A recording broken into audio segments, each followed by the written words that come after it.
प्राथमिक शिक्षक भर्ती में पात्रता को लेकर के पहले ही मामला उलझा हुआ था।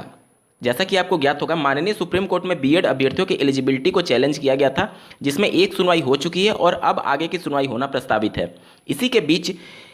एनसीटी यानी national council for teacher education के द्वारा एक नया नोटिस पब्लिक डोमेन में जारी करते हुए सूचना दी गई है पात्रता में कुछ महत्वपूर्ण बदलाव के संदर्भ में, जिसको आपको जानना बेहद जरूरी है अगर आप भी इस मुद्दे से प्रभावित हो रहे हैं या यूं कह लें कि शिक्षा विभाग से आप जुड़े हुए हैं। नमस्कार दोस्तों, मेरा नाम है नीरज और आप देख रहे हैं कैरियर बिट यूट्यूब चैनल। अगर आप इस चैनल पर पहली बार विजिट कर रहे हैं तो इसको सब्सक्राइब करते हुए बेल आइकन को प्रेस करना ना भूलें। दिनांक 7 फरवरी 2022 को एनसीटी यानी कि national council for teacher education के द्वारा ट्वीट करके यह जानकारी दी गई है। आप स्क्रीन पर देख पा रहे होंगे,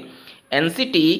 is redesigning the 2 year BEd, यानी कि 2 साल के बीएड कोर्स को एनसीटी फिर से रीडिजाइन कर रहा है, फिर से तैयार कर रहा है इनके पाठ्यक्रम को। Curriculum in line with NEP 2020, यानी कि पाठ्यक्रम राष्ट्रीय शिक्षा नीति 2020 के अंतर्गत तैयार किया जा रहा है। It will prepare teachers for all the 4 levels of school system, यानी कि प्राथमिक, माध्यमिक,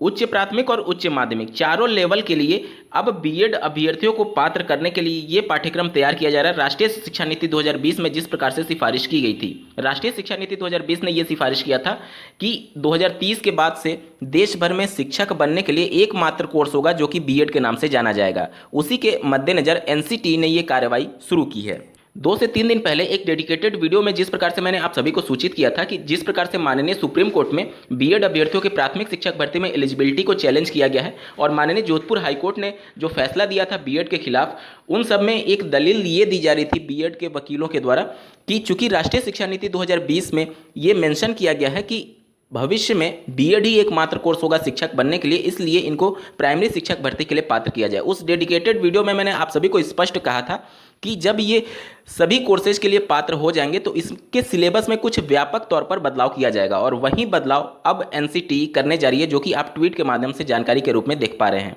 मतलब कि जो आज का बीएड है और जो बदलाव होने के बाद का बीएड होगा उसमें जमीन आसमान का अंतर होगा। आज जो बीएड अभ्यर्थियों को 6 माह का ब्रिज कोर्स करना पड़ता है प्राथमिक शिक्षक भर्ती में टीचर बनने के लिए, वो उसके बाद ब्रिज कोर्स करने की आवश्यकता शायद ना पड़े और यही पाठ्यक्रम में चेंजेज होंगे कि 6 माह का जो ब्रिज कोर्स है वो उनके सिलेबस में ही इंक्लूड करा दिया जाए।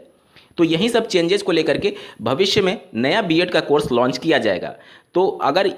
इसी पॉइंट को आधार बनाते हुए माननीय सुप्रीम कोर्ट में बात रखी जाएगी तो ये मामला बिल्कुल अलग है, क्योंकि अभी का जो पाठ्यक्रम है